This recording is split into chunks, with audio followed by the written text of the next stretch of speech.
Shalom, berjumpa lagi dengan kami di pembahasan PJJ kita tanggal 16 sampai 22 Maret. Oke, kita mulai saja dari Mazmur 34 ayat 12 sampai 15. Oke, kita bacakan. Marilah anak-anak, dengarkanlah aku. Takut akan Tuhan akan kuajarkan kepadamu. Siapakah orang yang menyukai hidup, yang mengingini umur panjang untuk menikmati yang baik? Jagalah lidahmu terhadap yang jahat dan bibirmu terhadap ucapan-ucapan yang menipu. Jauhilah yang jahat dan lakukanlah yang baik. Carilah perdamaian dan berusahalah mendapatkannya. Sampai di sini firman Tuhan. Latar belakang. Baik, ada baiknya kita membahas dulu latar belakang Mazmur 34 ini. Ini kisah yang sebenarnya dicatatkan di 1 Samuel 21 ayat 10 sampai 1 Samuel 20 ayat 1. Jadi kisah lengkapnya ada di situ. Hanya nyanyiannya yang dicatat di Mazmur 34. Jadi waktu itu Daud terlibat konflik dengan Saul. Jadi rupanya Saul mulai terganggu dengan kehadiran Daud. Walaupun pada awalnya Saul suka dengan Daud karena Daud suka memainkan memetik kecapinya kan, sehingga menenangkan pikiran Saul. Tapi kemudian karena Saul melihat Daud rupanya sangat bersinar, artinya dia memenangkan perang, dia mulai menunjukkan kemampuannya memimpin, sehingga Saul merasa Daud ini ancaman. Dia tahu Daud ini kok kayaknya ada spesial gitu ya. Ya, Daud ini punya bakat yang luar biasa. Lalu Daud melarikan diri. Jadi kisah kita ini ketika Daud melarikan diri ke Filistin. Jadi waktu itu Daud sebenarnya punya strategi. Daud berharap agar orang Filistin mengira dia itu pelarian atau semacam tentara yang desersi, tentara yang membelot gitu, karena Filistin kan musuhnya Israel. Jadi waktu Daud pergi dengan harapan dia diterima oleh orang Filistin. Rupanya kisah konflik Daud dengan Saul ini belum sampai ke orang Filistin, sehingga bukannya menolong atau menerima kehadiran Daud, orang Filistin malah mencurigainya. Karena orang Filistin mengira, oh ini jangan-jangan Daud ini datang ke negeri kami sebagai mata-mata untuk merencanakan pembantaian yang lebih besar. Karena itu kemudian bukannya menolong Daud, mereka malah memutuskan untuk membunuh Daud. Disitulah kisah ini ditulis. Jadi Daud kemudian berpura-pura gila di depan Raja Abimelek, itu rajanya Filistin. Daud berpura-pura gila dan itu berhasil. Karena tidak lagi menjadi ancaman bagi mereka karena orang gila kan. Jadi bukannya dibunuh, Daud diusir.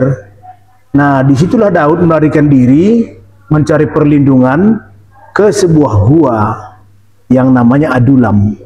Nah, kenapa Mazmur 34 ini oleh para penafsir disebut nyanyian dari gua? Itu judulnya. Jadi kalau kita baca Mazmur 34, itu penafsir menyebutnya sebagai nyanyian dari gua. Jadi ketika si Daud melarikan diri ke gua yang namanya Adulam, rupanya banyak pula orang-orang menyertai dia yang menurut kisah di 1 Samuel 21, orang-orang yang depresi juga sama seperti Daud, orang-orang yang tertolak, orang-orang yang dibuang, orang-orang yang putus asa, orang-orang yang merasa gagal dalam hidupnya, orang-orang yang melihat hidupnya sebagai kesia-siaan, menyertai Daud ke gua itu. Nah, rupanya di gua itu Daud mengucap syukur karena luput dari, pertama dia luput dari Saul, kedua dia luput dari Abimelek. Dan Daud menyadari bahwa luputnya dia dari ancaman-ancaman itu karena Allah. Nah, itulah sehingga Daud menyanyikan Mazmur 34 yang menjadi bahan perpulungan jabu-jabu kita. Ya, di ayat 1 dibilang ya, dari Daud pada waktu ia pura-pura tidak waras pikirannya di depan Abimelek, sehingga ia diusir lalu pergi. Jadi sebenarnya seram juga ini. Untuk pura-pura jadi tidak waras itu adalah pilihan terakhir. Ya, karena dia sudah lompat. Dan dia terkenal membunuh ribuan orang Filistin. Dia membunuh ribuan orang Filistin dan sekarang dia ada di tengah-tengah mereka. Jadi nggak ada lagi alasan dia selamat sebenarnya. Dan berpura-pura gila itu seperti yang kamu sampaikan itu memang pilihan terakhir. Dia nggak tahu lagi cara menyelamatkan diri. Rupanya berhasil. Nah, dan Daud kemudian melihat itu bukan karena kecerdasannya atau kecerdikannya, tapi karena Allah yang menyertai dia, sehingga dia kemudian menuliskan lagu-lagu yang ditulis pada Mazmur 34 ayat 12-15 yang hari ini jadi bahan kita. Dan ada beberapa pesan ternyata dari nyanyian ini yang Daud sampaikan ke orang-orang yang mendengarkan dia di gua itu. Kita jangan lupa bahwa orang-orang yang mendengarkan dia itu juga katanya sekumpulan orang-orang yang putus asa. Nah, jadi nyanyian yang Daud sampaikan ini sesungguhnya kesaksian iman.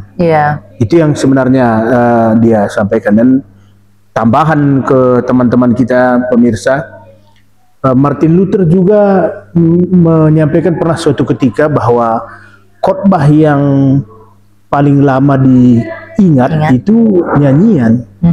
Karena kalau khotbah hari Minggu ada pendeta yang berkhotbah atau pertudiakan jam 10 pagi, syukur-syukur jam 3 sore masih kita ingat khotbahnya. Kalaupun kita ingat pasti nggak mungkin utuh kan, pasti 20% atau hanya ilustrasinya saja yang kita ingat.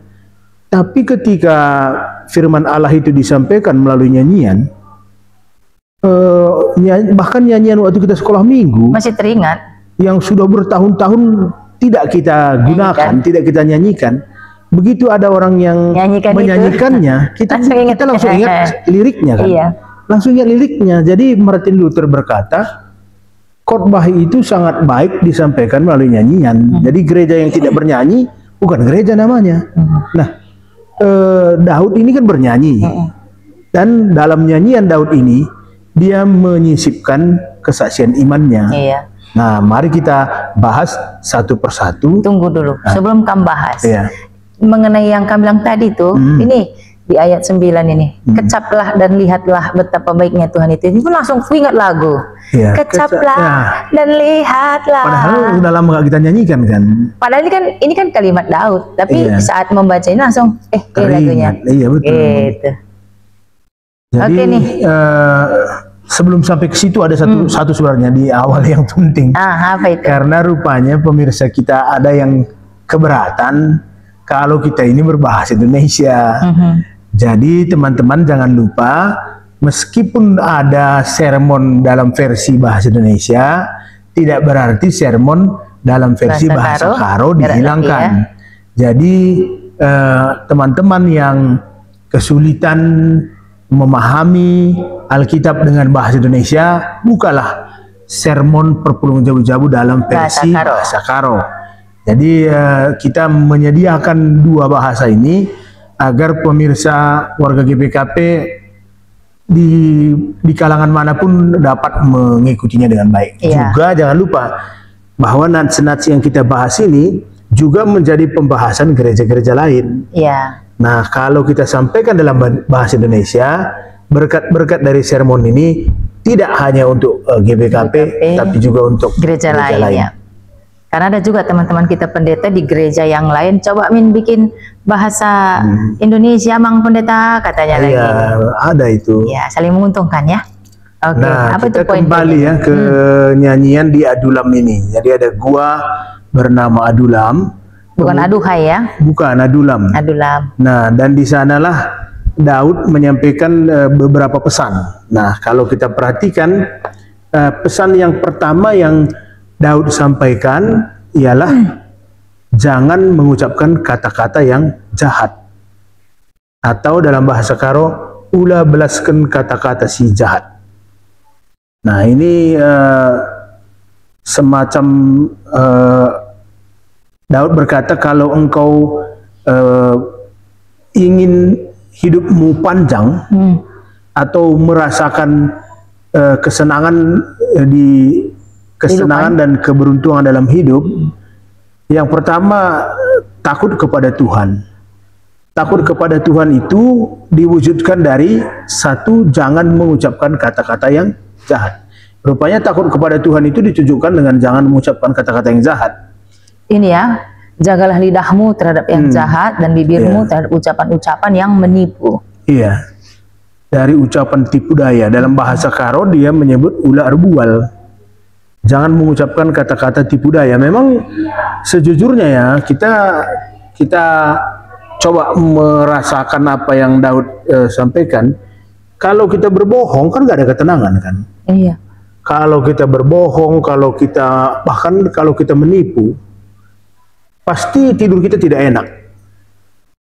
Karena kita berperang dengan hati kita sendiri. Apalagi kita merencanakan kejahatan kepada seseorang. Tidak usah sampai merencanakan kejahatan, menyimpan kemarahan saja. Capek ya? Jantung kita berdebar-debar, kita capek, kepala kita pusing. Berdebar tak menentu gitulah, karena memang jantung kan berdebar. Iya, berdebar maksudnya deg-degan gue mana ya? Deg-degan enggak ini. Kalau jantung itu berdetak. Oh gitu ya? Iya, kalau berdebar itu pasti negatif. Iya, betul. Jadi kalau orang yang merencanakan kejahatan pasti hidupnya nggak tenang. Itulah makanya Daud menyampaikan ini. Agar pendengarnya, orang-orang di gua itu, karena pastilah kita kan kalau kita imajinasikan pertemuan mereka, orang-orang yang putus asa ini kan sama dengan jemaat kita yang putus asa juga, nggak selalu 100% penyebab masalah mereka itu di luar diri mereka. Ada juga karena ketidakmampuan mereka berpikir kan, sehingga mereka putus asa kan. Misalnya begini, dia merencanakan sesuatu terhadap saudaranya atau terhadap orang tuanya, lalu rencananya itu tidak berjalan dengan baik, itu menimbulkan kemarahan. Lalu dia putus asa gitu. Dia berencana merencanakan siasat untuk menguntungkan dirinya dan tidak berjalan dengan baik, dia putus asa juga gitu. Jadi jangan sampai kita berkesimpulan kalau semua orang yang putus asa disebabkan orang lain. Banyak juga disebabkan dirinya sendiri, disebabkan karena pikiran jahatnya gitu. Misalnya kan dia mau menipu tapi tidak berhasil, ya kan? Dia mau berbisnis dengan cara kotor lalu dia gagal, dia putus asa. Kan banyak juga yang begitu. Jadi makanya Daud dalam rangka memberikan ya semacam ajaran pastoral ke orang-orang di Gua Adulam itu, salah satu yang Daud ajarkan, untuk hidup bahagia jauhkanlah pikiran jahat. Yang kedua, jangan menipu. Tapi gini juga salah satu nih, kadang dia nggak tahu itu jahat loh. Mungkin dia saja pikir itu baik. Dia pikir itu baik. Misalnya kan begini, dia bersaudara ada 2 atau 3 orang, ya kan? Dia merasa dia layak mendapatkan lebih banyak karena mungkin saudaranya itu sekolahnya tinggi, dia sekolahnya nggak sampai. Karena sekolah saudaranya tinggi dan sekolahnya nggak tinggi, dia merasa alangkah wajarnya kalau dia dapat lebih banyak, ya kan? Tapi kan nggak adil gitu. Begitu saudaranya menuntut adil, dia marah. Masa saudaraku nggak tahu kalau hidupku susah gitu kira-kira kan? Itu kan ada pikirannya yang nggak adil sendiri yang membuat dia marah. Yang dia rasa adil pula ya kan? Dia merasa yang bikin putus asa. Dia merasa sebaiknya dia mendapat lebih banyak karena hidupnya lebih susah gitu. Tapi kan nggak begitu orang tuanya kan? Atau kalau mereka sudah sampai bersengketa di pengadilan, pengadilan kan tertutup matanya. Kalau ada 3 orang bagi 3 begitu, pengadilan kan nggak mau tahu apakah latar belakangnya kaya atau tidak. Nah, dia pun jadi putus asa karena kerakusannya sendiri.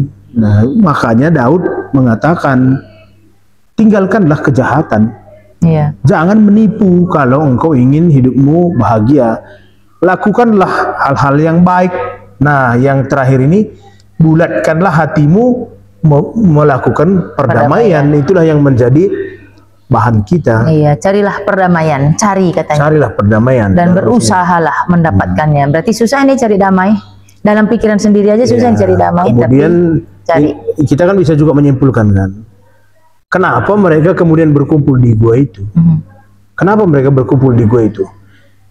Kesimpulan pertama, kalau kita hubungkan dengan bahan khotbah kita di hari Minggu yang lalu, kenapa orang-orang yang sakit kusta itu berkumpul? Iya. Padahal di antara mereka ada orang Samaria, ada orang Yahudi. Mengapa mereka berkumpul? Pasti mereka senasib, merasa senasib. Lalu kenapa mereka berkumpul di Adulam? Sama-sama senasib, sama-sama pelarian ini. Dalam kata lain, kalau bahasa sekarang, sefrekuensi. Pasti mereka ini lari dari keluarganya. Ya. Kenapa dia lari dari keluarganya, atau lari dari bangsanya, atau lari dari kampungnya? Kenapa? Pertama, pasti kemungkinan. Pertama, mereka pelaku kejahatan sehingga lari. Atau kedua, mereka terlibat konflik dengan keluarganya sehingga dia lari. Sama seperti Daud. Daud terlibat konflik dengan Saul, makanya Dia lari. dia lari. Berarti orang-orang yang berkumpul di gua itu pelarian-pelarian. Ya. Mau itu lari dari bangsanya, mau dari sukunya, atau dari keluarga, atau lari dari kenyataan kehidupannya. Berarti dia tidak berdamai. Ya. Karena itulah makanya Daud menasihati mereka, bulatkanlah hatimu atau carilah perdamaian. Iya, kadang gini juga nih. Kadang kita pengen lari kita dari kehidupan kita kan. Kita mau cari kedamaian di luar sana. Ya. Padahal kedamaian itu yang ada di dalam. Sama seperti ungkapan belakangan ini yang terkenal, kabur aja dulu. Iya, kabur aja dulu. Itu kan walaupun sebenarnya ya biasanya ungkapan-ungkapan viral itu kan gak lama. 2-3 minggu nanti hilang. Tapi sebenarnya kata kabur aja dulu itu menyiratkan konflik. Artinya begini, orang-orang muda yang kepingin kabur itu mau bilang kalau negara ini tidak berpihak kepadanya. Di negara ini dia sulit mencari kerja, di negara ini dia sulit mencari bersekolah di tempat yang dia inginkan. Dia bercita-cita jadi aparat militer, TNI atau polisi umpamanya. Tapi karena kenyataannya susah masuk ke situ, ya dia putus asa kan. Susah karena harus berduit, mereka putus asa jadinya. Jadi mereka kemudian membuat slogan kabur aja dulu. Lari juga ya. Melarikan diri dari negeri ini. Seolah-olah asal keluar dari negeri ini pasti bahagia. Enggak juga.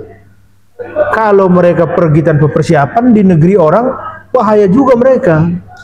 Rupanya teman-teman Daud yang di Adulam ini pelarian-pelarian dengan berbagai macam alasan, tapi pastilah ada konflik-konflik. Nah, karena kita kan sasaran pelayanan GBKP ini yang menjadi bahasan di PJJ kita ini kan konflik lokal diselesaikan secara lokal. Kalau ada konflik, selesaikanlah di sini. Bukan kabur aja dulu solusinya. Ada konflik, kemudian kita saling menjauh, berlomba-lomba pergi. Pergi itu hanya menyelesaikan sementara, tapi tidak pernah menyelesaikan konflik itu. Perdamaianlah satu-satunya yang bisa menyelesaikan konflik. Itulah yang dipesankan oleh Daud. Yang udah banyak pengalaman hidupnya ya. Iya, Daud ini kan kemudian melihat, ya terbukalah mata Daud ya, karena dia melihat hanyalah Tuhan kemudian jawaban dari semua pergumulannya. Jadi ini di ayat 9 tadi masih dibilangnya kecap, rasakan kan, dan lihat betapa baiknya Tuhan itu.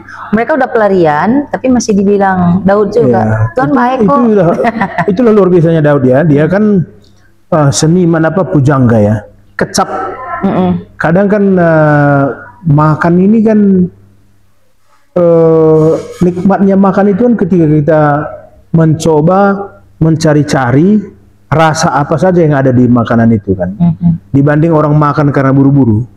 Orang makan karena buru-buru kan lewat saja dia. Iya. Tapi orang makan untuk menikmati kan dia mengecapnya kan, seperti orang minum anggur dia mengecapnya, menciumnya sambil merasakan gitu. Jadi semua indera-indera pengecap yang ada di lidahnya bekerja sehingga semua rasa dia dapat. Itu kira-kira. Jadi apakah kita melakukan hal yang sama dalam hal Allah bekerja untuk kita? Apakah kita mengecapnya, merasa-rasakan? Kalau bahasa Karo penanam-nanam. Apakah kita kalau penanam-nanam itu kan di mulut kita geser-geser dia agar semua indera pengecap ini bekerja kan? Apakah ada rasa manisnya, asinnya, apakah asamnya gitu kan? Di penanam-nanam itu dibolak-balik di mulut. Jadi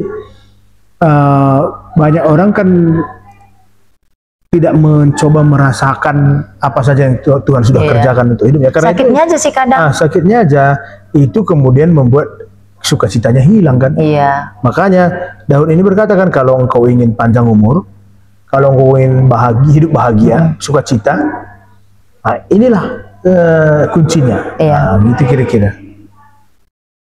Gimana ini? Kita masuk ke diskusi seperti biasa ya.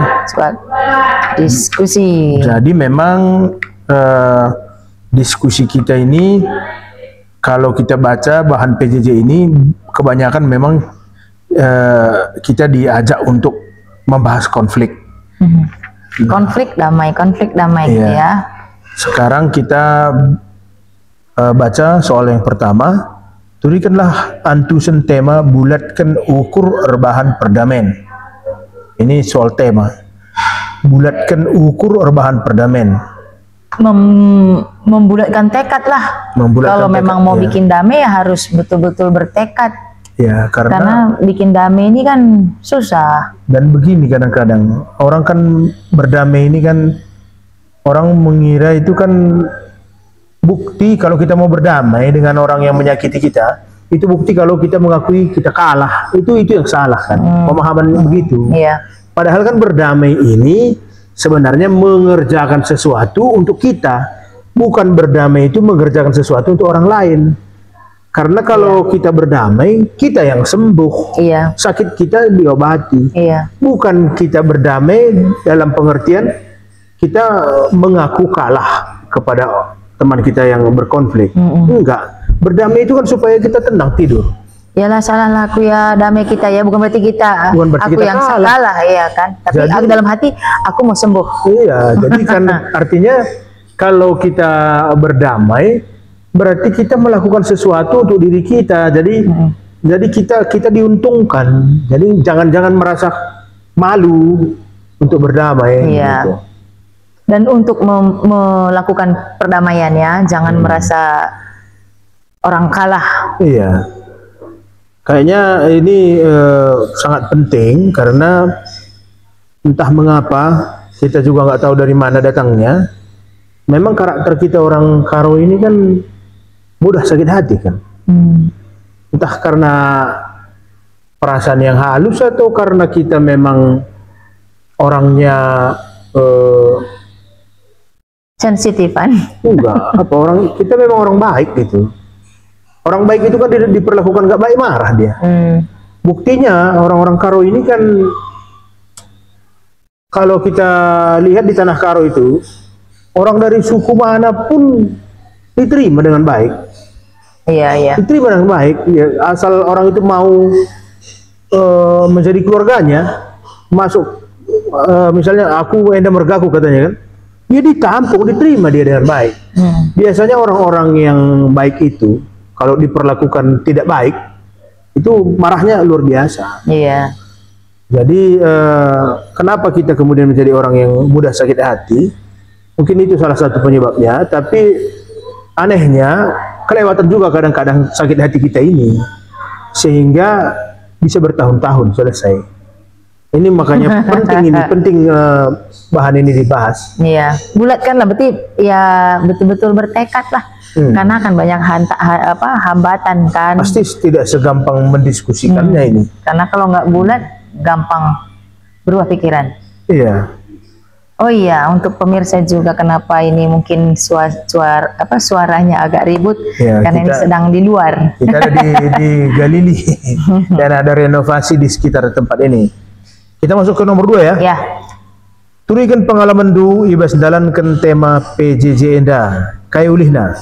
Mungkin pengalaman jemaat kita mungkin pernah mencoba untuk berdamai, berinisiatif untuk memulai perdamaian, tapi kemudian mendapat penolakan, ya. atau justru mendapat sambutan. Itu yang harus diceritakan nanti di Perpulung Jabu-Jabu. Karena ada juga orang yang sebenarnya sudah saling menunggu, temannya berkonflik dulu itu juga sudah menunggu kapan waktunya berdamai. Begitu dia membuka